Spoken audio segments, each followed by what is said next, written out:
சொல்லியும் நாங்கள் இந்த உலகத்தில் வாழுகிறதான ஒவ்வொரு மனுஷீக பிறவிகளாய் இருக்கிற ஒவ்வொருத்தருக்கும் நாங்களும் ஒரு சந்ததி எனப்படுகிறதான ஒரு வாழையடி வாழையாக நாங்கள் ஒரு ஒப்புவிக்கப்படத்தக்கதான ஒரு காரியமாக நாங்கள் வாழ்ந்து கொண்டிருக்கிறோம். ஒரு வித்தின் மூலமாக இந்த உலகத்தில் இவ்வளவாக இந்த ஜனப்பெருக்கம் உண்டாக்கப்பட்டிருக்கிறது. அதில் ஒரு நபர் தான் நான், ஒரு நபர் தான் நீங்கள், ஒரு நபர் தான் ஒவ்வொருவர். ஒரு சந்ததி அவரை சேவிக்கும் என்று சொன்னால் அந்த சந்ததியின் ஊடாக வந்த பரம்பரையில் இருந்த ஒரு வித்து வந்து அவரை போல பிரதிபலிக்கும். அந்த தேவன் கொடுத்ததான அந்த வித்து அந்த ஆசீர்வாதத்தை கெடுக்கும்படியாக பிசாசானவன் கண் வைத்து அந்த வித்தின் மீது கை வைத்து விட்டார். தேவகுமாரன் மரத்திலிருந்து கொடுக்கப்பட்டது தான் யாரு? இந்த காய், முதலாவது இந்த பூமிக்கு வந்த வித்து. அந்த வித்தை சத்துருவானவன் கெடுத்தபடியினால் தான் அவனை உருவாக்கி பொல்லாங்கான சந்ததி உருவானது. அந்த சந்ததியிலிருந்து தொடர்ந்து வந்தவர்களை மீட்கும்படியாக பரத்திலிருந்து இன்னொரு வித்து வருகிறது. அந்த வித்து தான் என்னவாம்? ஆண்டவராய் இயேசு கிறிஸ்து. இதைத்தான் சொல்லுகிறார். அதைதான் அவர் சொல்லி வைத்து விட்டு போனார். உலகத்தில் உபத்திரவம் உண்டு, ஆனாலும் திடன் கொள்ளுங்கள், நான் உலகத்தை ஜெயித்தேன். நாங்கள் அறிந்திருக்க வேண்டும். எங்களுடைய ஆவி தேவனிடத்தில் போய்விடும். இந்த கூடாரமானது தற்காலிகம். எங்களுக்கு நிரந்தரமான ஒரு கூடாரம் உண்டு, அதுதான் பரலோகம், தேவனுடைய சமூகம். நித்திய ஜீவனை, தேவனுடைய நித்திய ராஜ்யத்தை கண்டடைகிறதற்கு முன்பாகவே தன்னுடைய கிரியைகளை நடப்பித்து நிர்மூலமாக்க வேண்டும் என்று சொல்லி தேவனுக்கு விரோதமாகவே செயல்படுகிறார். ஆனால் கர்த்தர் எங்கள் மீது வைத்த அன்பின் நிமித்தமாக, எங்களை முன்குறித்ததன் வண்ணமாக எங்களை தெரிந்தெடுத்திருக்கிறார். எல்லாம் இனி எந்த விதத்திலும் இனி ஒரு வாழ்வதற்கான ஒரு அறிகுறியும் இல்லை என்று சொல்லி நாங்களும் நினைக்கலாம், எங்களை சூழ்ந்திருக்கிறவர்களும் நினைக்கலாம். ஆனால் ஆண்டவர் என்ன சொல்லுகிறாராம்? நான் அப்படிப்பட்ட காரியமா இருந்தால் இந்த நெறிந்து போன நாணல் கொண்டு ஊதிவிட அது முறிஞ்சுவிடும், போய்விடும். நாணல் புல்ல காய்ந்தால் அது கொண்டு ஊதிவிட போய்விடும். ஆனால் ஆண்டவர் என்ன சொல்றார்? அதை கூடி நான் முறியாமல் காப்பேன். ஆண்டவர் என்ன செய்வாராம்? நெறிந்த நாணலை முறிக்க மாட்டார், மங்கேறிய அணைக்க மாட்டார். அந்த மங்கேறிய திரிக்கு அவரே எண்ணெயாக வந்து உங்களுடைய திரி அணைந்து போகாதபடிக்கு அவர் பரிசுத்த ஆவியா இருக்கிறார். அவர் உங்களுடைய விளக்கை ஏற்றுவிக்க வல்லவராய் இருக்கிறார். எங்களுக்குரியதை நாங்கள் பெற்றுக் கொள்ளாதபடிக்கு முன்மறித்து வைத்திருக்கிறாரோ, வைத்திருக்கிறார்களோ எந்த அதிகாரிகளோ, எந்த சூழ்நிலையோ, எந்த குடும்பமோ, சொல்ல போனால் எனக்கு விரோதமாக செயல்படுகிறதான எந்த காரியமா இருந்தாலும், சில காரியங்களில் நானே எனக்கு தடை, என்னுடைய மாம்சம் எனக்கானதை செய்ய விடாதபடிக்கு கர்த்தர் ஒரு வழி வைத்திருப்பார். என்னுடைய மாம்சம் நான் எனக்குரியதை யோசிக்கும். அப்படி அல்ல, கர்த்தருடைய காரியம் எங்களுக்கு அதை விட மேலாக நன்மையாக வைத்திருப்பார். செய்ய வேண்டும், அவரை உறுதியாய் வைத்துக் கொண்டிருக்க வேண்டும், ஒரு சந்ததியாக அவரை சேவிக்க வேண்டும்.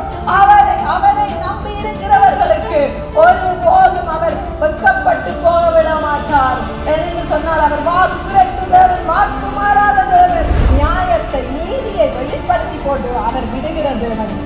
அதுல இருந்து எங்களுக்கு ஜெயத்தை கட்டளையிடுவார், அறிக்கையிட பண்ணுவார். முன்பாக எந்தெந்த காரியங்கள் எங்களுக்கு அநீதியாய் செயல்பட்டதோ அதில் ஜெயம் என்று சொன்னால், அந்த என்னென்ன காரியங்கள் எதிர்மாறாக நடந்ததோ அதில் இருந்து ஒரு வெற்றி, அதில் இருந்து ஒரு முன்னேற்றம், அதில் இருந்து ஒரு ஆசீர்வாதம். இவ்விதமாக அந்த ஜெயம் உள்ளதை அந்த யாரெல்லாம் அநீதியாக செயல்பட்டார்களோ அவர்களுக்கு முன்பாக அந்த ஜெயத்தின் கம்பீரமாக அந்த ஜெயமுள்ள வாழும்படி, ஜெயமுள்ள வாழ்வு வாழும்படி கர்த்தர் எங்களை உயர்த்தியே தீருவார். ஆமென். அல்லேலூயா. கர்த்தர் நல்லவர். மீண்டுமாக ஒரு நாளில் கர்த்தர் எங்களை தம்முடைய சமூகத்தில் கூட்டி சேர்த்திருக்கிறபடியினால் தேவநாமம் ஒன்றே மகிமைப்படுவதாக. கர்த்தருடைய சமூகத்தில் வந்திருக்கிறதான ஒவ்வொருவருக்கும் கர்த்தர் தாமே மேன்மையான காரியங்களை செய்வாராக. நாங்கள் தேவனுடைய வார்த்தையிலிருந்து ஒரு வசனத்தை நாங்கள் வாசிப்போம். சங்கீதம் 22:30. ஒரு சந்ததி அவரை சேவிக்கும், தலைமுறை தலைமுறையாக அது ஆண்டவருடைய சந்ததி. ஆமென். அல்லேலூயா. ஆமென். ஒரு சந்ததி அவரை சேவிக்கும், அது தலைமுறை தலைமுறையாக அது ஆண்டவருடைய சந்ததி எனப்படும். அதுக்கெல்லாம் தெரியும், வாழையடி வாழை என்ற ஒரு பழமொழி உவமை. வாழையடி வாழை தெரியுமா? வாழையடி வாழை அஜந்தனுக்கு தெரியுமா? வாழையடி வாழை என்று சொன்னால் ஒரு வாழையை குலை போட்டு முடிய அதை வெட்டி விடுவார்கள். ஆனால் அந்த அடியிலிருந்து எத்தனையோ குட்டிகள் எழும்பும். அதைத்தான் இதாக சொல்லுவார்கள், வாழையடி வாழை. வாழைக்கு ஒரு மரத்தை வெட்டினால் அடுத்த ஒரு வாழை மரம் நின்றாலே நிறைய குட்டியை போடும். ஆனால் குலை வந்தா போல அந்த வாழையை வெட்டி விடுவார்கள். ஆனால் திரும்ப அந்த குட்டி எழும்பும், அதுல இருந்து குலை வரும், திரும்ப நிறைய குட்டிகள் போடும். அதைத்தான் சொல்லுவது, ஒரு வாழை இருந்தால் தொடர்ந்து அதிலிருந்து பல குட்டிகள் வந்து கொண்டே இருக்கும். அப்போ அந்த வாழையடி வாழை என்று சொல்லுவார்கள். அதை அநேகமாக சந்ததிக்கு பயன்படுத்துவார்கள். சந்தானத்துக்காக என்னையா சந்ததிக்கு பயன்படுத்துவார்கள் வாழையடி வாழை என்று சொல்லி. ஆகவே நாங்கள் இந்த நாட்களிலும் தேவனுடைய ஜனங்கள் என்று சொல்லியும் நாங்கள் இந்த உலகத்தில் வாழுகிறதான ஒவ்வொரு மனுஷீக பிறவிகளாய் இருக்கிற ஒவ்வொருத்தருக்கும் நாங்களும் ஒரு சந்ததி எனப்படுகிறதான ஒரு வாழையடி வாழையாக நாங்கள் ஒரு ஒப்புவிக்கப்படத்தக்கதான ஒரு காரியமாக நாங்கள் வாழ்ந்து கொண்டு இருக்கிறோம். ஒப்பனையாக நாங்கள் கருதப்படுகிறோம். நாங்கள் ஒரு சந்ததி. அதைத்தான் உவமையாக ஒரு இந்த வார்த்தையாக சொல்லுவார்கள், வாழையடி வாழை என்று சொல்லி சந்ததியையும் சந்தானத்தையும். ஆகவே இந்த உலகத்தில் ஒரு மனிதன் பிறந்து அந்த ஒரு மனிதனின் ஊடாகத்தான் இந்த இனப்பெருக்கங்கள் இவ்வளவாக பெருக்கப்பட்டிருக்கிறது. அதை கூடுதலாக அநேக காரியங்களை நாங்கள் சொல்லி இருக்கிறோம், எல்லாருக்குமே தெரிந்த விஷயம். ஒரு மனிதன் மூலமாக ஒரு வித்தின் மூலமாக இந்த உலகத்தில் இவ்வளவாக இந்த ஜனப்பெருக்கம் உண்டாக்கப்பட்டிருக்கிறது. அதில் ஒரு நபர் தான் நான், ஒரு நபர் தான் நீங்கள், ஒரு நபர் தான் ஒவ்வொருத்தரும். ஆகவே அது ஒரு வாழையடி வாழையாக வந்ததான ஒரு குட்டியாக இருக்கிறது. அது எப்படி என்று சொன்னால், நான் ஏன் இதை இப்படி சொல்றேன் என்று சொன்னால் அதை விளங்கப்படுத்துறதுக்காக வாழையடி வாழை என்று சொல்லுகிறேன். ஆனால் இதன் பிரகாரமாக என்னென்று சொன்னால், ஒரு வித்து தான் என்ன செய்யும் என்று சொன்னால் ஒரு விருட்சமாகும். ஒரு விதையத்தான் விதைக்கும் பொழுது என்ன செய்கிறதாம், அது விருட்சமாக வரும். அது பலவிதமான விதைகளை கொடுக்கும். வாழையார் சந்ததிக்கு ஒப்பிடுவார்கள் வாழையடி வாழை என்று சொல்லி. ஆனால் வித்தானது ஒரு வித்து, அது பல வித்தா கொடுக்கத்தக்கதான விருட்சமாக மாறும். அதை எப்படி சொல்லுவார்கள் என்று சொன்னால் சந்ததியும் ஜெனரேஷனும் என்று சொல்லுவார்கள். ஒரு குறிப்பிட்ட ஒரு பரம்பரைக்குள்ளாக அதை சொல்லக்கூடும். ஒரு வித்தில் இருந்து வந்த விருட்சம் என்று சொல்லி என்னன்னு சொன்னால், எனக்கூடாக என்னுடைய சந்ததி என்று சொல்லி குறிப்பிட்ட அளவுக்கு நான் சொல்லுவேனா இருந்தால், என்னுடைய அம்மா அப்பா ஒரு குறிப்பிட்ட எனக்கு தெரிந்தவர்களை வைத்து, அதோடு கூட எனக்கு பிற்பாடு வருகிறவர்களையும் வைத்து நான் என்னுடைய சந்ததி என்று சொல்லுவேன், என்னுடைய பரம்பரை என்று சொல்லுவேன், என்னுடைய குடும்பம் அல்லது நோமலாக சொல்லப்பட என்னுடைய பரம்பரை, என்னுடைய சந்ததி என்று சொல்லி. ஆகவே இங்கே ஒரு வார்த்தை சொல்லப்படுகிறது. சங்கீதக்காரன் சொல்லுகிறார், ஒரு சந்ததி எழும்பி ஆண்டவரை சேவிக்கிறது வேற, தொழுது கொள்ளுகிறது வேற. சேவிக்கிறது என்று சொன்னால் ஒரு நபரை அல்லது ஒரு ஆபீஸ்லயோ அல்லது ஒரு தொழிலையோ அல்லது ஒரு காரியமாக உங்களுக்கு முன்பாக நிற்பவரை நீங்கள் பின்பற்றி போவது. அவருடைய சாயல், அவருடைய நடை, அவருடைய உடை, அவருடைய பாவனை, அவருக்கு முன்பாக நீங்கள் அவரையே பிரதிபலிக்கிறது போல நீங்கள் சேவிக்கும் அவரை பிரதிபலிப்பது. அவருக்கான காரியம் யாவையும் நாங்கள் அவர் என்னதாக நடந்தாரோ அதை எங்களுக்கூடாக எடுத்து அவரை போல நாங்கள் செய்வதுதான் சேவிப்பது. இன்னொரு பாயிண்ட் ஒன்று இருக்கிறது, அவர் இன்னொரு ஒரு இடத்தில் நாங்கள் வேலை செய்வதும் சேவை என்று சொல்லப்படுகிறது. ஆனால் முழுப்படியாக இந்த வசனத்தின் அடித்தளத்திலிருந்து நாங்கள் பார்ப்போமா இருந்தால், ஒரு சந்ததி அவரை சேவிக்கும் என்று சொன்னால், அந்த சந்ததியின் ஊடாக வந்த பரம்பரையில் இருந்து ஒரு வித்து வந்து அவரை போல பிரதிபலிக்கும், அவரை காண்பிக்கும். அதை தான் நாங்கள் பார்க்கிறோம். ஆதியாகமத்தில் நாங்கள் சொல்லி இருக்கிறோம் ஏற்கனவே.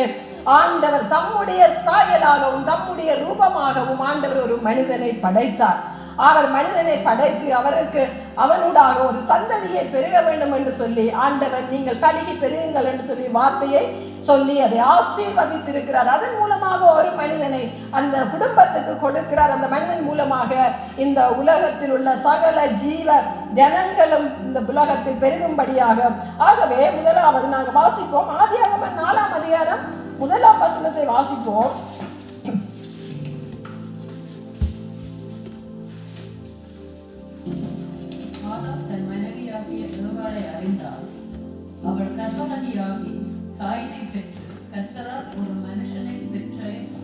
என்ன செய்தாலும் கர்த்தரால் ஒரு மனுஷனை பெற்றார். அப்ப தேவன் ஆசீர்வதித்த வாக்குத்தத்தத்தின்படி, தேவன் கொடுத்த வார்த்தையின்படி நீங்கள் பலுகி பெருகுங்கள் என்று சொன்னார்.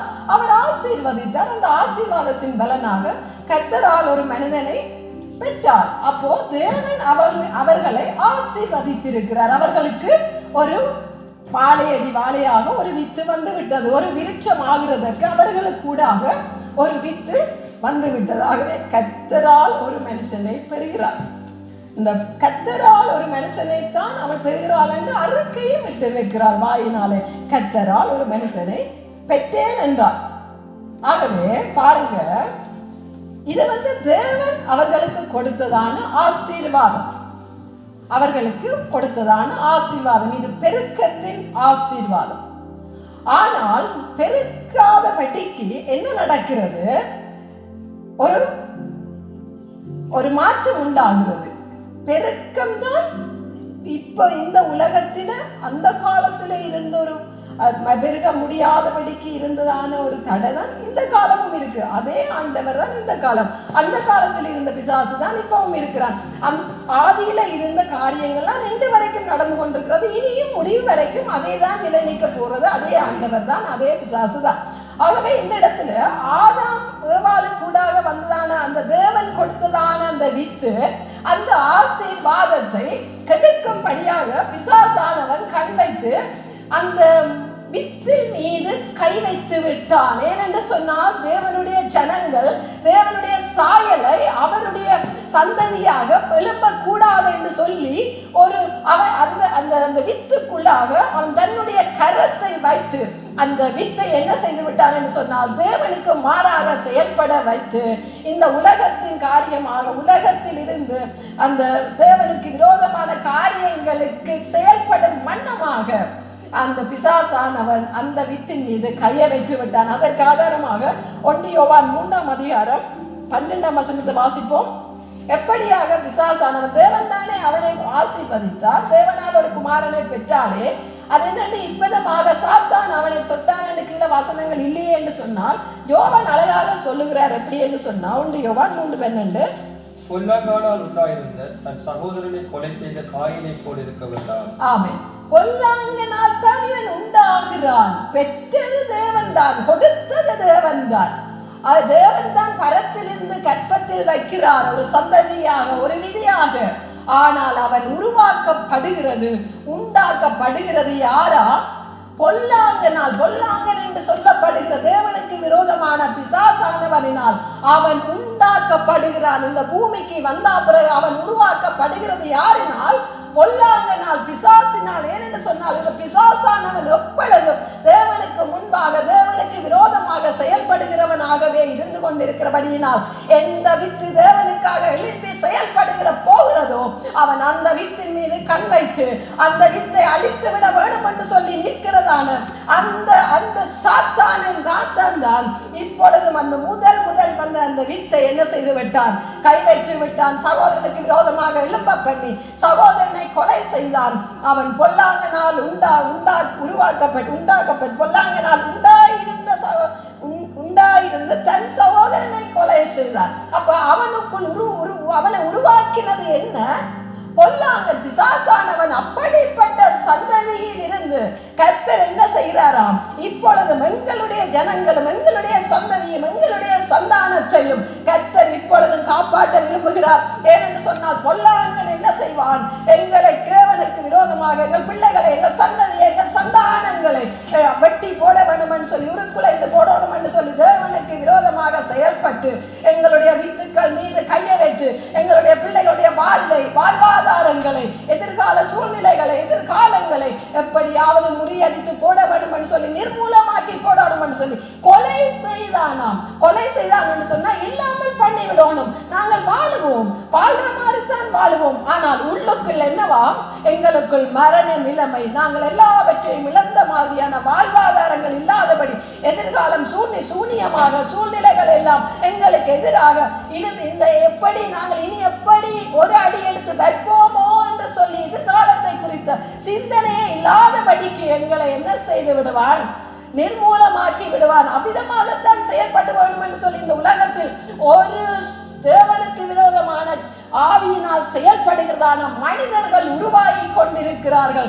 அதனால் தான் கர்த்தர் சொல்லுகிறார், வருத்தப்பட்டு பாரம் சுமக்கிறவர்கள் எல்லோரும் என்னிடத்தில் வாருங்கள், எல்லோரும் என்னிடத்தில் வாருங்கள், நான் உங்களுக்கு இளைப்பாறுதலை தருவேன். அவர் இளைப்பாறுதலை தருகிற தேவன். ஏனென்று சொன்னால் அவர் தான் என்ன செய்தாராம், உலகத்தை ஜெயித்து விட்டார். ஆகவே நாங்கள் என்ன செய்ய வேண்டும், அவரே இந்த உலகத்தை ஜெயித்தாராம். தேவகுமாரன் பரத்திலிருந்து கொடுக்கப்பட்டது தான் யாரு, இந்த காய், முதலாவது இந்த பூமிக்கு வந்த வித்து. அந்த வித்தை சத்ருவானவன் கெடுத்தபடியினால் தான் அவனை உருவாக்கி பொல்லாங்கான ஒரு சந்ததி உருவானது. அந்த சந்ததியிலிருந்து தொடர்ந்து வந்தவர்களை மீட்கும்படியாக பரத்திலிருந்து இன்னொரு வித்து வருகிறது. அந்த வித்து தான் என்னவாம், ஆண்டவராய் இயேசு கிறிஸ்து. அவர் சொல்லுகிறார், இந்த காலங்களில், அந்த வந்த காலங்களில் இந்த காலம் மட்டும் சொல்லுகிறார், இனியும் கிறிஸ்துவின் வருகை மட்டும் இந்த பூமியின் முடிவு பரியந்தமும் ஆண்டவர் இதைத்தான் சொல்லுகிறார். அதைதான் அவர் சொல்லி வைத்து விட்டு போனார். உலகத்தில் உபத்திரவம் உண்டு, ஆனாலும் திடன் கொள்ளுங்கள், நான் உலகத்தை ஜெயித்தேன். யோவான் 16ஆம் அதிகாரத்தில் இருக்கு. அப்போ உலகத்தை ஜெயித்தவர் அவர்.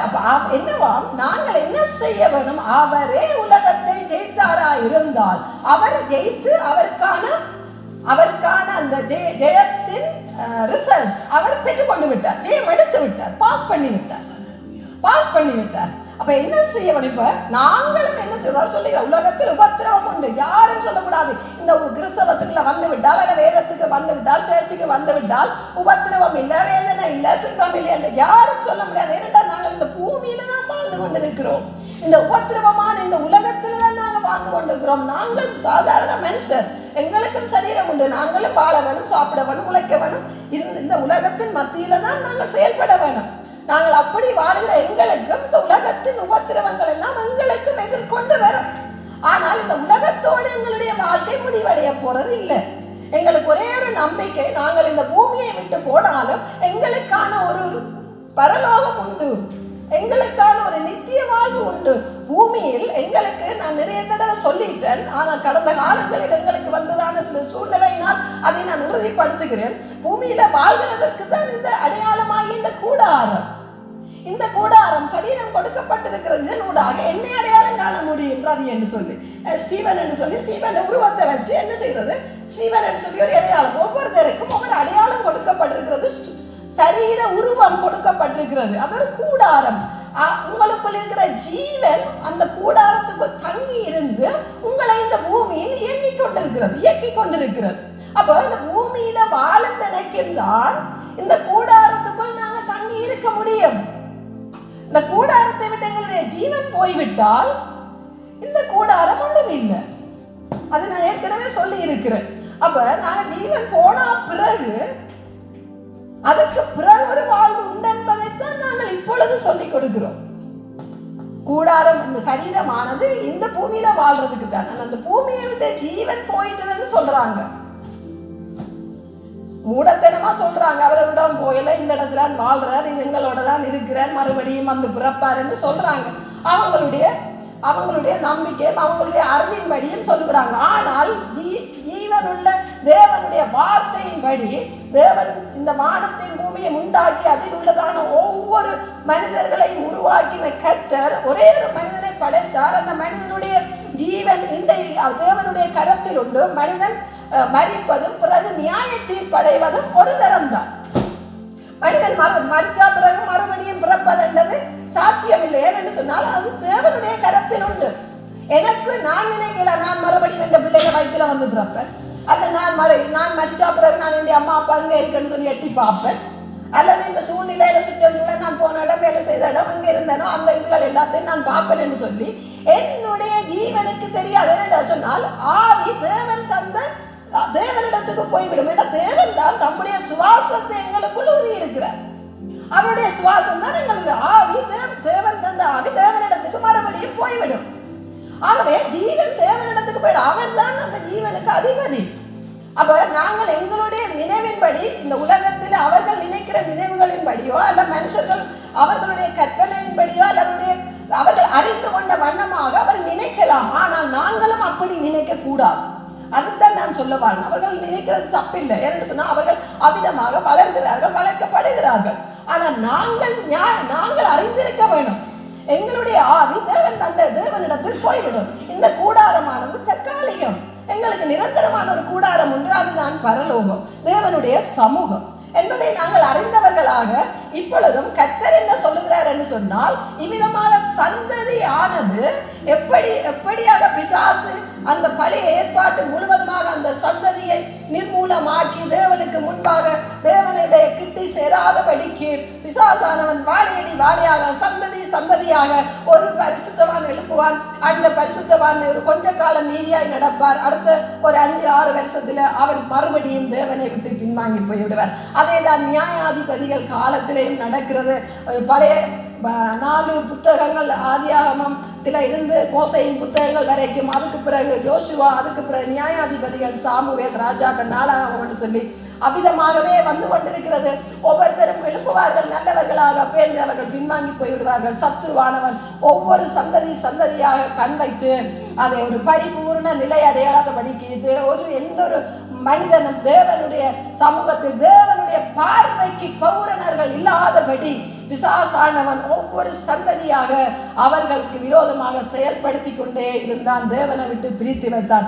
ஆனால் ஆண்டவரோ தேவனேற்ற வேளையை தம்முடைய குமாரனை அனுப்பி அவர் ஒரு சந்ததி அவரை சேவிக்கும் என்று சொன்ன வார்த்தையின்படி ஆண்டவராய் இயேசு கிறிஸ்துவின் மூலமாக அவருடைய இரத்தத்தை சிந்தி அவரை விசுவாசிக்கிற யாவரும் அவருடைய சந்ததி ஆக்கப்பட்டு அவருடைய சந்ததியாக நாங்கள் இந்த பூமியில் அறுப்புண்டு போகாதபடிக்கு, இந்த பூமியில் இருக்கிறதான இந்த உலகத்து ஜனங்கள் பிசாசினால் அறுப்புண்டு அவன் என்ன செய்வானா, அறுத்து போடும்படி இந்த பூமியில் இந்த நித்திய ஜீவனை தேவனுடைய நித்திய ராஜ்யத்தை கண்டடைகிறதற்கு முன்பாகவே தன்னுடைய கிரியைகளை நடப்பித்து நிர்மூலமாக்க வேண்டும் என்று சொல்லி தேவனுக்கு விரோதமாகவே செயல்படுகிறார். ஆனால் கர்த்தர் எங்கள் மீது வைத்த அன்பின் நிமித்தமாக எங்களை முன்குறித்ததன் வண்ணமாக எங்களை தெரிந்தெடுத்திருக்கிறார். நாங்கள் ஒரு சில பேர் தான் ஆதியாகமத்தில் நோவாவின் காலத்தில் பார்ப்போமா இருந்தால் பெருவெள்ளம் வந்தது.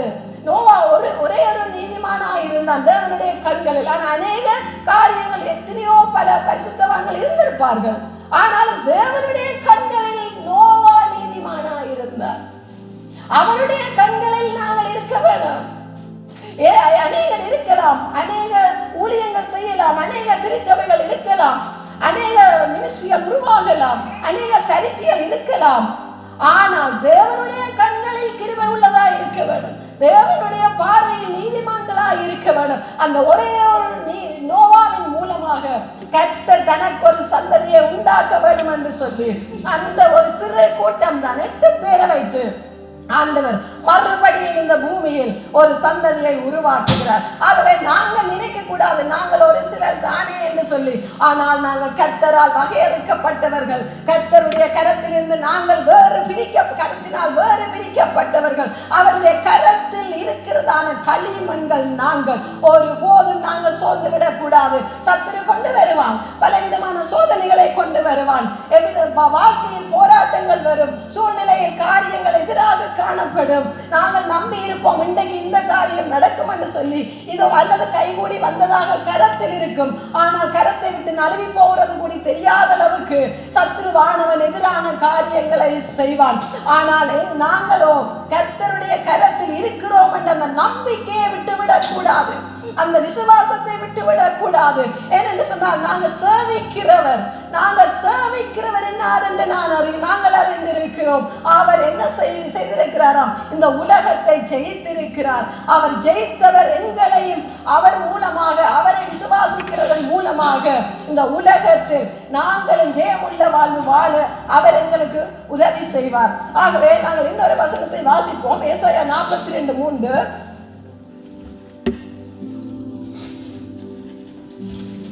அவர் நெறிந்த நாணலை முடியாமலும் மங்கிய தீய அணையாமலும் நியாயத்தை உண்மையாக வெளிப்படுத்துவார். திருப்பி ஒரு வாசிப்போம். ஏசாயா 42:3.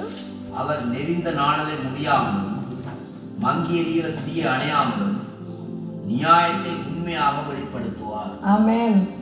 அவர் என்ன செய்வாரா, நெறிந்த நாணலை முறிக்க மாட்டாரா. நாணல் தெரியுந்தானே, நாளன் என்றது புல்லு, ஒரு புல்லு காய்ஞ்சிட்டு, காய்ஞ்சு நெறிஞ்சு போச்சுது. ஆனா அதுல உருவம் இருக்குது. கண்ணாடியில ஒரு வெடிப்பு வந்தா ஆனா கண்ணாடியா இருக்கும், அந்த சிதறல் தெரியும் என்ன. அதே மாதிரி நாணல் புல்லு காஞ்சாத்தான் நெறிஞ்சு போயிருக்கும், ஆனா அந்த ஃபார்ம் இருக்கும், உருவம் இருக்கும். ஆனா ஆண்டவர் என்ன சொல்றாராம், அது முறிஞ்சு போக நான் விட மாட்டேன். நாங்கள் இந்த காலங்களில் இந்த சூழ்நிலையில நாங்கள் எவ்வித பாடுகளுக்கூடாக எவ்விதமாக நாங்கள் நெருக்கப்பட்டு நொறுக்கப்பட்டு இனி நிலைமை இல்லை, இனி எதிர்காலம் இல்லை, எங்களுடைய சூழ்நிலை எல்லாம் முடிந்து விட்டது, எங்களுடைய வாழ்வுகள் எல்லாம் இனி எந்த விதத்திலும் இனி ஒரு வாழ்வதற்கான ஒரு அறிகுறியும் இல்லை என்று சொல்லி நாங்களும் நினைக்கலாம், எங்களை சூழ்ந்திருக்கிறவர்களும் நினைக்கலாம். ஆனால் ஆண்டவர் என்ன சொல்லுகிறாராம், நான் எப்படிப்பட்ட காரியமா இருந்தாலும் இந்த நெறிந்து போன நாணல் உட்கொண்டு ஊதிவிட அது முறிஞ்சு விடும், போய்விடும். நாணல் புல்லு காய்ஞ்சால் அது உட்கொண்டு ஊதிவிட போய்விடும். ஆனால் ஆண்டவர் என்ன சொல்றார், அதை கூட நான் முறியாமல் காப்பேன். மங்கி எறிகிற திரியை அணையாமல் காக்குகிறவன். மங்கி திரியே ஏன் மங்குது, மங்கி எறிகிற எண்ணெய் இல்லாமல். அப்ப திரி என்ன செய்தான், மங்கி எரிஞ்சு கொண்டிருக்குது, கடைசியில மங்கி மங்கி மங்கி அணைந்து விடும். ஆனா அது மங்கி எரியக்கே ஆண்டவருடைய கண் பார்க்குது, ஆண்டவருடைய கண் பார்க்குது, ஓ திரிய மங்குது. ஆகவே எங்களையும் பாருங்க, ஆண்டவர் பார்க்கிறார். எங்களுடைய காரியத்திலும் என்னென்ன காரியங்கள் மங்கி போய் விடுமோ, என்னென்ன காரியங்கள் அந்த மங்கின ஒரு சின்ன ஒரு ஆதாரம், ஒரு சின்ன ஒரு நம்பிக்கை தான் இருக்குமே வழிய மிச்சம் எல்லாம் போய்விடும். ஆகவே நாங்களும் எப்பேற்பட்ட காரியமா இருந்தாலும் அந்த சின்ன, நான் என்ன சொல்லுவார், அந்த சின்ன நம்பிக்கை இருந்தாலும் அதை நீங்கள் விடாதிருங்கள், அதை நீங்கள் உறுதியாய் பற்றி கொண்டிருங்கள். ஆண்டவர் என்ன செய்வாராம், நெறிந்த நாணலை முறிக்க மாட்டார், மங்கி எறிகிறதிலே அணைக்க மாட்டார். அந்த மங்கி எறிகிற திரிக்கு அவரே எண்ணெயாக வந்து உங்களுடைய திரி அணைந்து போகாதபடிக்கு அவர் பரிசுத்த ஆவியா இருக்கிறார். அவர் உங்களுடைய விளக்கை ஏற்றுவிக்க வல்லவராய் இருக்கிறார். தாவீது ராஜா சொல்லுகிறார், என் விளக்கை தேவரீர் ஏற்றுவிப்பீர், என் விளக்கை ஏற்றுவிப்பீர், என் இருளை வெளிச்சமாக்குவீர். எப்பேற்பட்ட இருளான காரியமா இருந்தாலும், கடந்த காலங்கள் நடந்து வந்த பாதைகள் எங்களுக்கு இருள் சூழ்ந்த லோகம்தான், இருள் சூழ்ந்த லோகம்தான். நாங்கள் இருள் சூழ்ந்த லோகத்துக்கூடாக தண்ணீர்கள் மத்தியில், அக்கினியின் மத்தியில் கடந்து வந்தோம். ஆனால் கர்த்தர் எங்கள் கரங்களை பிடித்து, நீ என் கரத்தில் இருக்கும் பாத்திரம் என்று சொல்லி, குயவன் கையில் உள்ள பாத்திரம், நீ குயவனாய என்னுடைய கரத்தில் இருக்கிற பாத்திரம், நீ உடைந்தாலும் நான் உருவாக்குவேன் என்று சொல்லி அந்த போக்கஸ், அந்த நம்பிக்கை எங்களுக்கு காண்பித்தார். அவருடைய கரத்தில் இருக்கிறேன் நான் என்ற நம்பிக்கை எங்களுக்கு காண்பித்தார். ஆனபடியினால் அவரே தனக்கு உகந்த பாத்திரமாக வணைந்து கொண்டிருக்கிறார். இன்றைய நாளிலும் அந்த புல்ல கொள்ளாரம் சொல்றேன், கர்த்தர் எங்களை உருவாக்கின பாதைகளை நான் சொல்லிக் கொண்டு வாரேன். இதெல்லாம் எங்களை நடத்தி வந்த பாதைகள், நடந்து வந்த பாதைகளை தான் நாங்களும் உங்களுக்கு சொல்லி உங்களை பலப்படுத்துகிறோம். நாணல் முறிந்து போய்விடும். நான் ஆண்டவரை கேட்டேன், ஆண்டவரே நெறிந்த நாணல் என்று சொல்லி முறித்து போட வேணும் என்று சொல்லி சுற்றி சுற்றி வர நிற்கிறார்களே, எப்படி ஆண்டவரை இந்த நாணலை நீர் உருவாக்குவீர், முறியாமல் எப்படி காப்பாற்றுவீர் என்று ஆண்டவர் எனக்குள்ளாக ஒரு ஆதங்கத்தினூடாக அவர் ஒரு பதிலை எங்களுக்கு தந்தார். எப்படி என்று எனக்கு தந்தார், ஒரு முறிவடைஞ்ச ஒரு கை இருக்குத்தானே, கால் இருக்குத்தானே, அவயவங்கள், அந்த அவயவத்தை சுற்றி எப்படி பற்று போடுவாங்க, முறிந்த ஒரு கையா இருந்தா அதை சுற்றி பற்று போடுவாங்க தானே, அந்த பற்று எனக்கு காண்பித்து சொன்னார், இதே போல உன்னை சுற்றிலும் நீ எவ்விதமாக நொறுக்கப்பட வேண்டும் என்று சொல்லி இருக்கிறார்களோ, உன்னை சுற்றிலும் அந்த பற்று எவ்விதமாக போட்டு மறுபடியும் அந்த உடைந்த முறிவுகள் எதுவும் எந்த சேதமும் இல்லாதபடி இயங்க வைக்கப்படுகிறது. அதே போல உன்னை சுற்றிலும் நான் அக்கினி மதிலாயிருந்து, எருசலேமை சுற்றிலும் அக்கினி மதிலாயிருந்து, என் ஆண்டவர் எருசலேமின் மீது ஆதரவாய் இருக்கிற தேவன், உன்னை சுற்றிலும் நான் மதிலாயிருந்து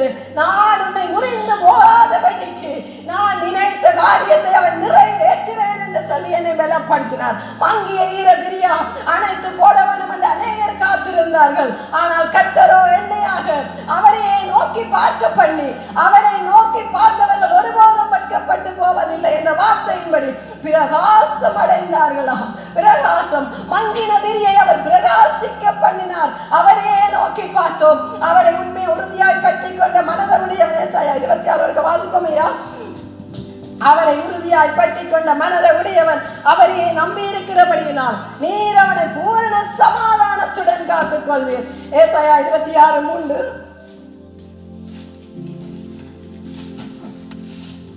உண்மை உறுதியாய் பற்றி கொண்ட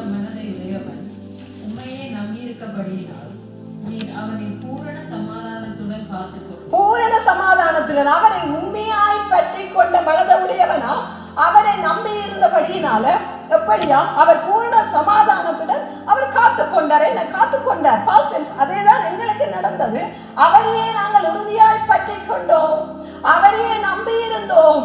அவர் ஒரு பூரண பாதைக்கூடாக கடத்தி சென்று கொண்டிருக்கிறார். உங்களுக்கும் அதேதான் சொல்லுகிறோம். என்ன இதுக்கு மேல உள்ள வசனம் பாருங்க.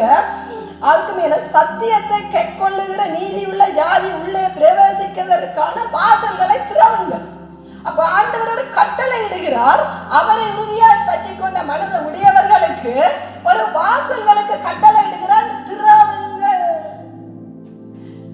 எங்களுக்கு முன்பாக என்னென்ன பாதைகளை அடைத்து வைத்திருக்கிறார்களோ, சத்ருவானவனும் இந்த உலகமும் எங்களுக்கு எதிராக என்னென்ன காரியங்கள் வராதபடிக்கு தடை பண்ணி அடைத்து எங்களுக்குரியதை நாங்கள் பெற்றுக் கொள்ளாதபடிக்கு முன்மறித்து வைத்திருக்கிறார்களோ, எந்த அதிகாரிகளோ, எந்த சூழ்நிலையோ, எந்த குடும்பமோ, சொல்ல போனால் எனக்கு விரோதமாக செயல்படுகிறதான எந்த காரியமா இருந்தாலும், சில காரியங்களில் நானே எனக்கு தடை, என்னுடைய மாம்சம் எனக்கானதை செய்ய விடாதபடிக்கு கர்த்தர் ஒரு வழி வைத்திருப்பார். என்னுடைய மாம்சம் நான் எனக்குரியதை யோசிக்கும்.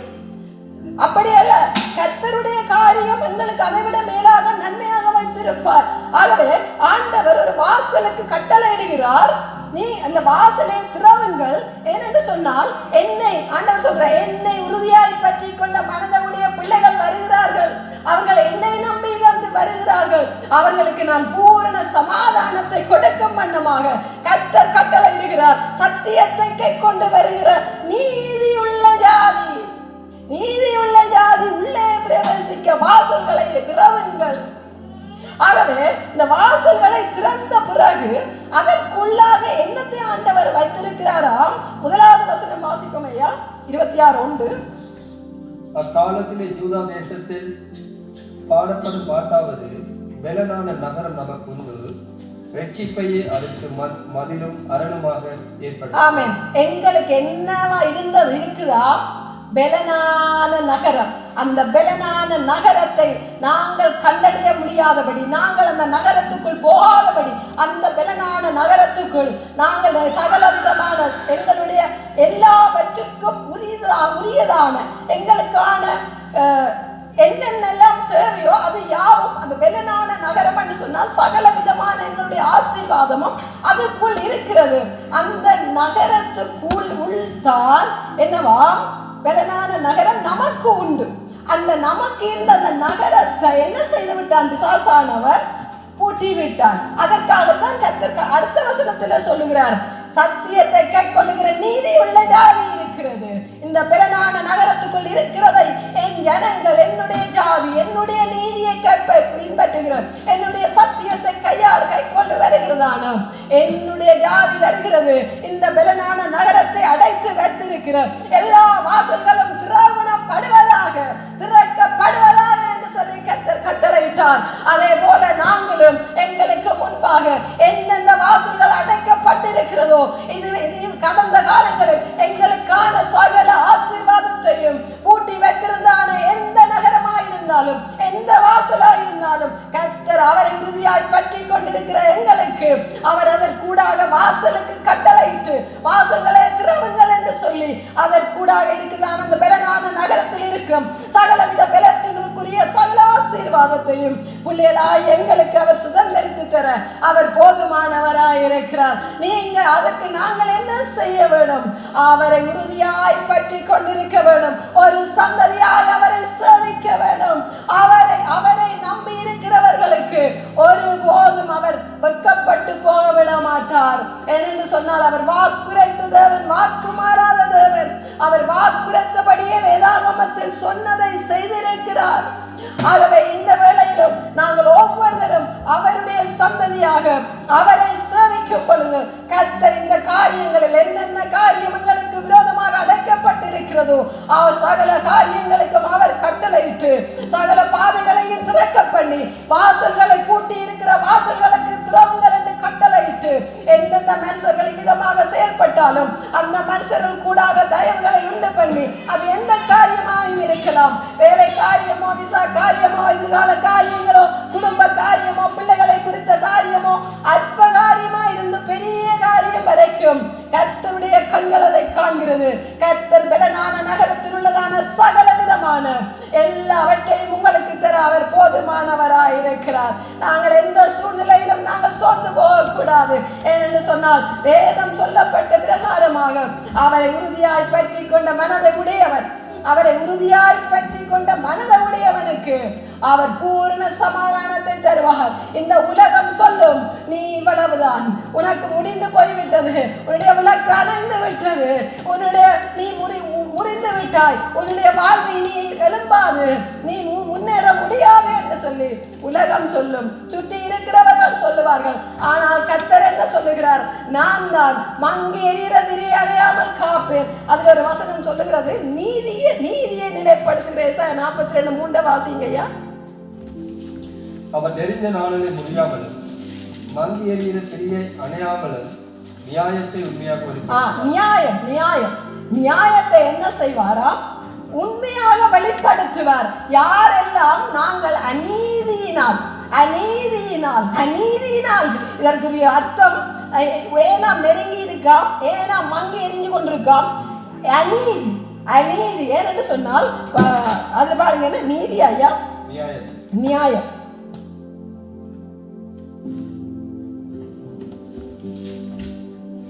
அவர் நெறிந்த நாடலை முறியாமலும் மங்கி எறிகிற திரி அணையாமலும் நியாயத்தை உண்மையாக வெளிப்படுத்துவாரா?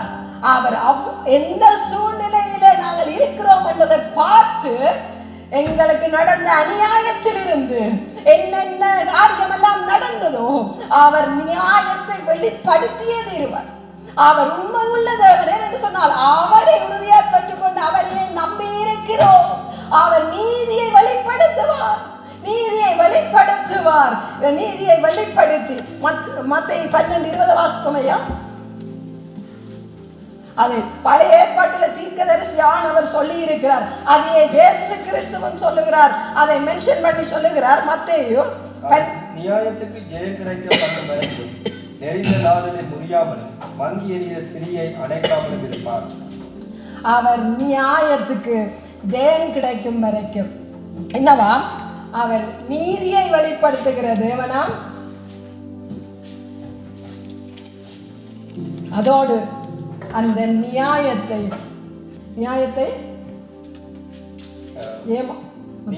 அவர் நியாயத்துக்கு ஜெயம் கிடைக்கப்படும். ஜெயம் அந்த நியாயத்தில இருந்து அவர் நியாயத்தை நீதியை வெளிப்படுத்தி போட்டு அவர் விடுகிற தேவன் அல்ல.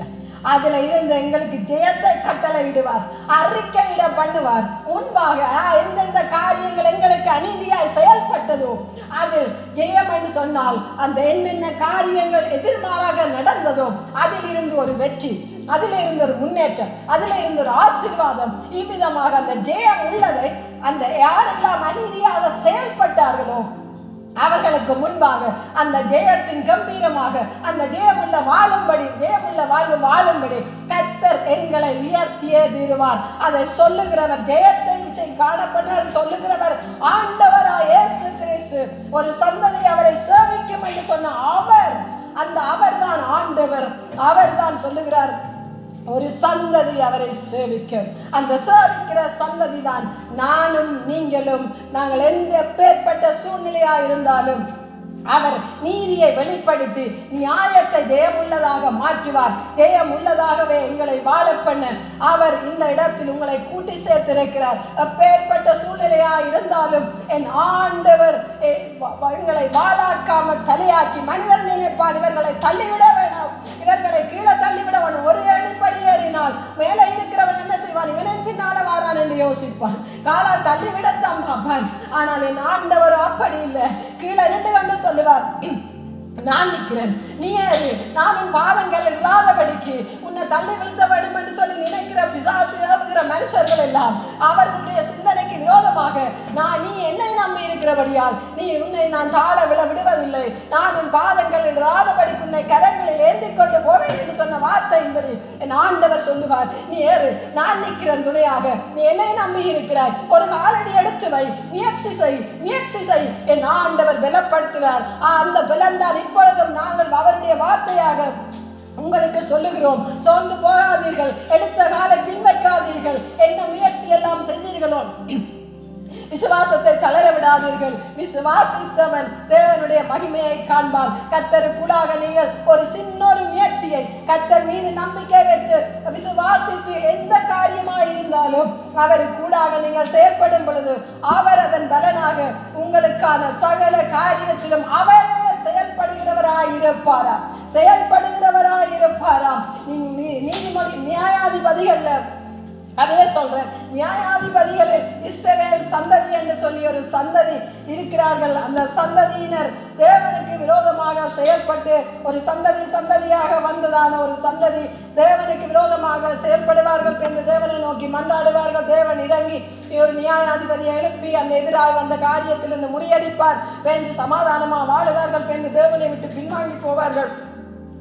அமிதமாக வந்தான ஒரு சந்ததியை தேவன் அமிதமாக மீட்டுக் கொள்ளுகிறார் என்று சொன்ன ஒரு பலவீனமான ஒரு பாத்திரத்தை வைத்து ஆண்டவர் மீட்டுக் கொள்ளுகிறார். கிதியோன் என்று சொல்லுகிறதான ஒரு மனிதனின் மூலமாக இஸ்ரவேல் ஜனங்களுக்கு விரோதமாக ஒரு மீதியானிய ஜனங்கள் எதிராக வருகிறார்கள்.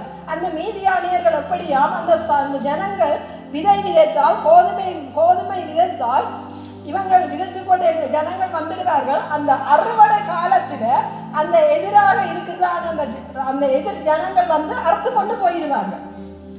இவ்விதமாக இஸ்ரவேல் ஜனங்களுக்கு விரோதமாக தேவ ஜனங்களுக்கு விரோதமாக இன்னொரு இராணுவம் இன்னொரு ஜனங்கள் வந்து அவர்களுடைய ஆசீர்வாதத்தை கெடுத்து கொண்டே போய்விடும். ஆனால் பாருங்க, அந்த ஒரே ஒரு மகன் என்ன செய்கிறான்? அந்த வசனம் தெரிஞ்ச வாசிங்கய்யா, 6:12 வாசிப்போம். அதற்கு பின்பு கர்த்தருடைய தூதனானவர் வந்து அபியஸ்டியனான யோவாசின் ஊரானாகிய ஒப்ராவில் இருக்கும் ஒரு கர்வாலி மரத்தின் கீழ் உட்கார்ந்தார். அப்பொழுது அவனுடைய குமாரன் கிதியோன் கோதுமையை மீதியானியரின் கைக்கு தப்புவிப்பதற்காக ஆலை சமீபமாய் அதை போரடித்தார். பாருங்க, மீதியானியர்கள் வந்தெல்லாம் அவர்களுடைய ஆசீர்வாதத்தை கெடுத்துக் கொண்டிருக்கிறார்கள். ஆனா இங்க ஒரு மகன் என்ன செய்கிறார்? அந்த மறைவாக ஆலை என்று சொல்றது கோதுமை அடிக்கிற போர்க்களம் அல்ல. அது இதில் ஆலையா முந்திரிய ரசம் அடிக்கிறதான அந்த ஆலை. அப்ப அவர்களுக்கு தெரியாமல் கோதுமை களத்தில இருந்து இவர்கள் கோதுமையை அடித்தார் என்று சொன்னால் அவர்களுக்கு தெரிஞ்சிடும். அப்ப மறைவாக திராட்சை ரசத்தின் ஆலைக்கு பின்பாக நின்று அந்த கோதுமையை அடிச்சு கொண்டிருக்கிறார் சாப்பிடுறதுக்கு. ஆண்டவர் பார்க்கிறார், ஆஹா, ஒரு மனிதன் எதிராளிக்கு மறைவாக எதிராளிக்கு தன்னை காத்து கொள்ளும்படியாக அவன் அந்த ஒரு மனிதனுடைய அந்த துணிவு. எல்லா ஜனங்களும் இல்லை பாருங்களேன், அந்த இஸ்ரவேல் ஜனங்கள் எத்தனை பேர் இருந்திருப்பார்கள். அந்த ஒரு மனிதனை ஆண்டவர் காண்கிறார், அந்த ஒரு மனிதன் செய்த காரியத்தை காண்கிறார். அதேதான் இந்த இடத்திலேயும் நாங்கள் ஒவ்வொருத்தராக கர்த்தர் பார்க்கிறார். அவர் கண் பூமி எங்கும் உலாவிக் கொண்டிருக்கிற தேவன். இது சும்மா ஒரு இடம் என்று நினைக்க கூடாது. எங்களை காண்கிற தேவனாய் இருக்கிறார். அவனை கண்ட தேவன் அவனிடம் வந்து என்ன சொல்லுகிறாராம்? 12ஆம் வசனத்தை பாருங்க.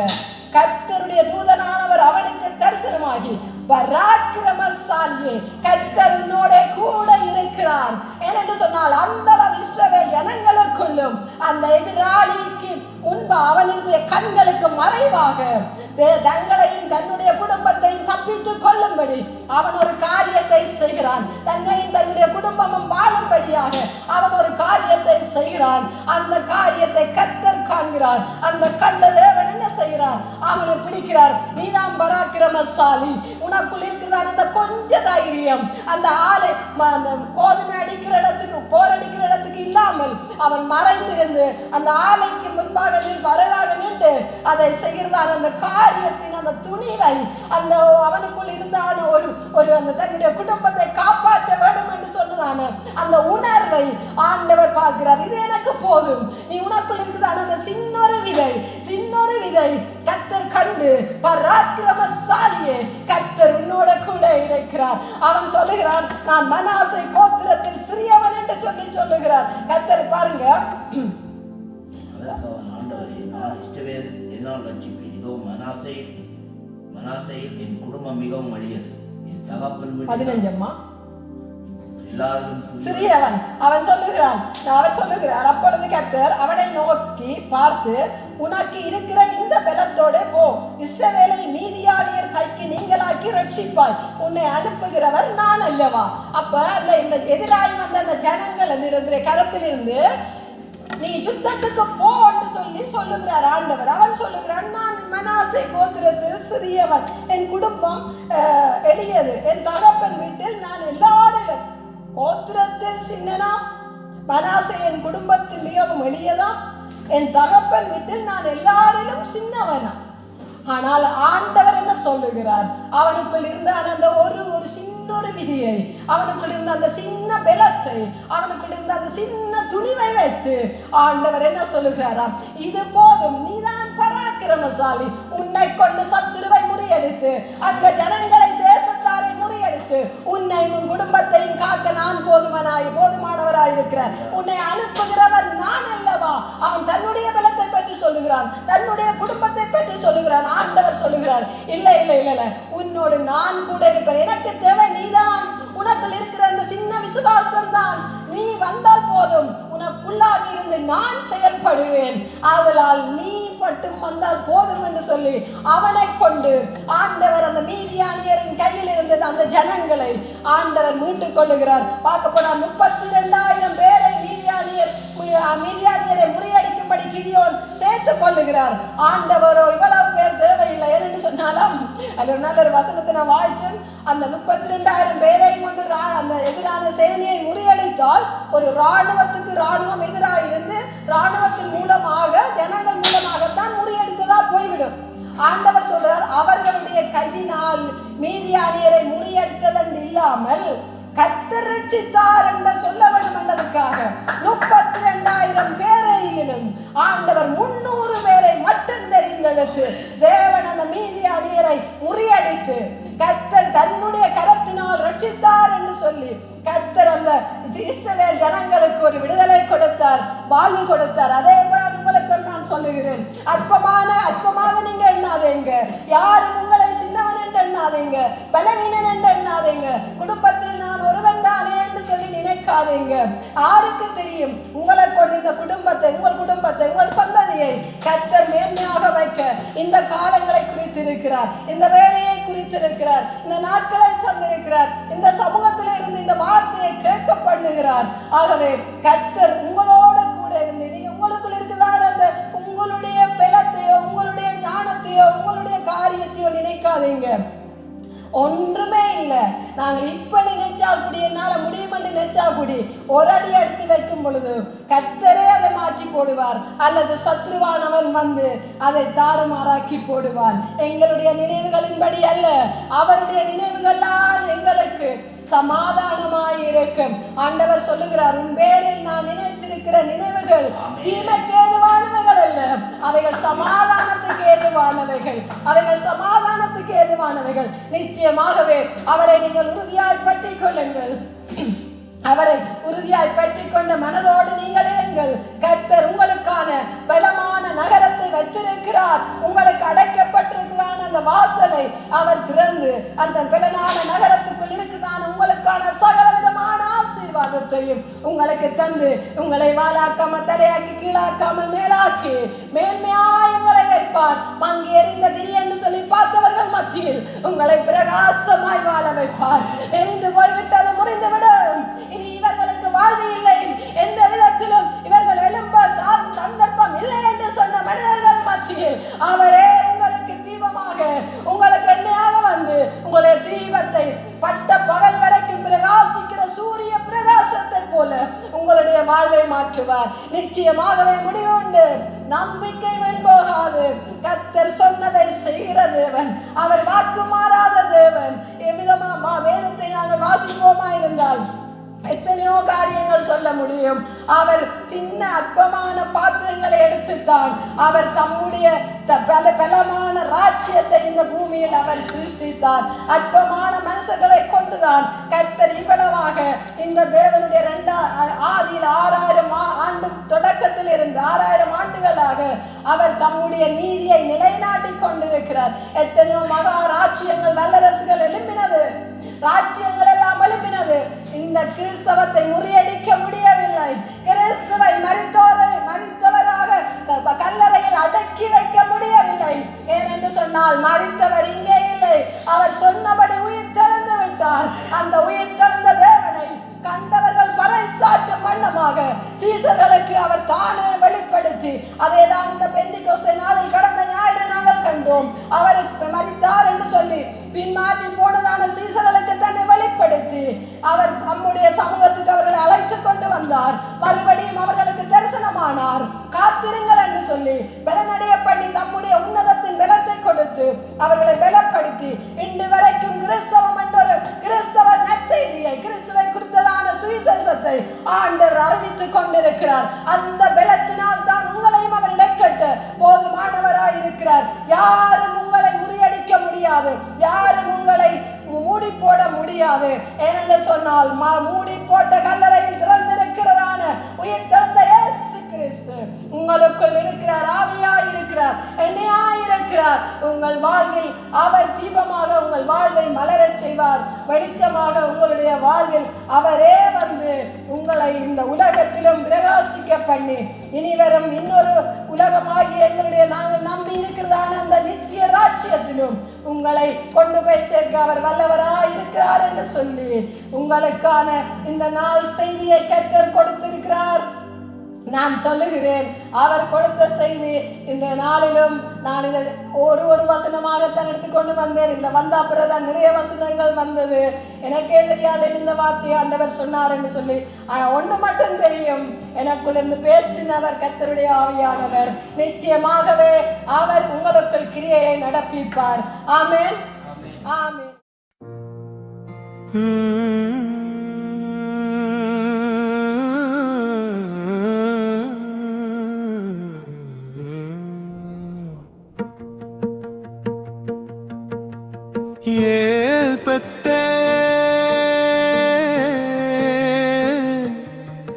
தேவனுடைய வீடு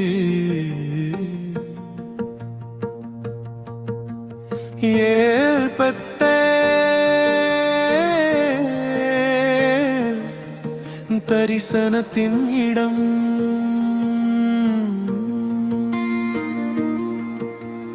ஓடிய யாக்கோபை தேடி வந்தீ, தனிமையிலே பேசினீ, பலிபீடம் கட்டிய அந்த இடம் இன்றும் பரிசுத்தம்.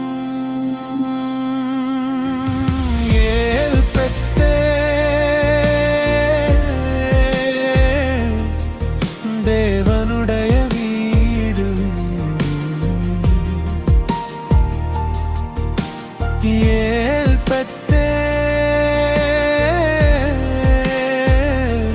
வானம் திறந்த இடம்.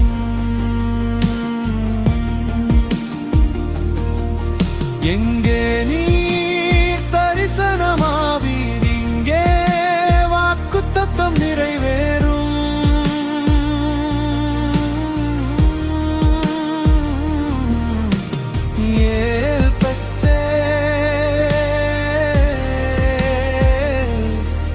தேவனுடைய வீடு எங்கள் தலைமுறையின் அடையாளம்.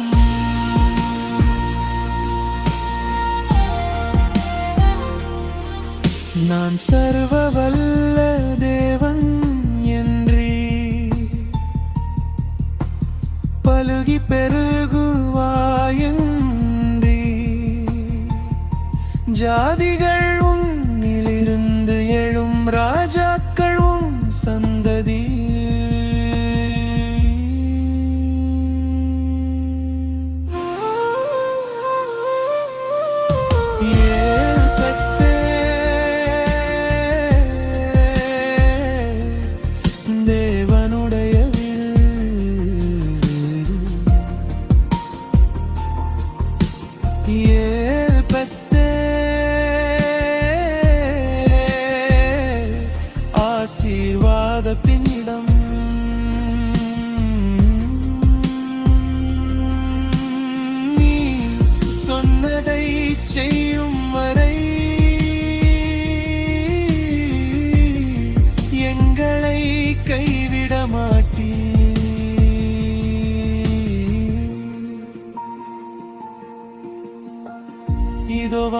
வானத்தில் சிங்காசனம் மகிமையால் நிறைந்தது. மின்னலும் இடியும் சத்தமும் பரிசுத்தர் பரிசுத்தர். ஏழு ஆவிகள் எரிகின்றன அக்கினி தீபங்கள் முன்பாக நாம் விழுந்து ஆராதிக்கிறோம் தேவனுடைய சிங்காசனத்தின் முன்.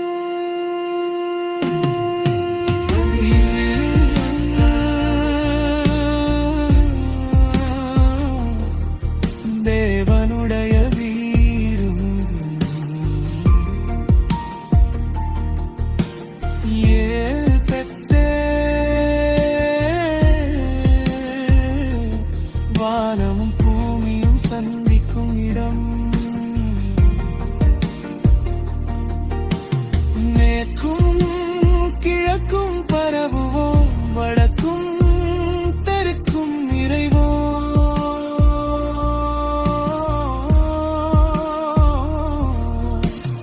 எங்களிலும் எங்கள் சந்ததியிலும் பூமி ஆசீர்வதிக்கப்படும்.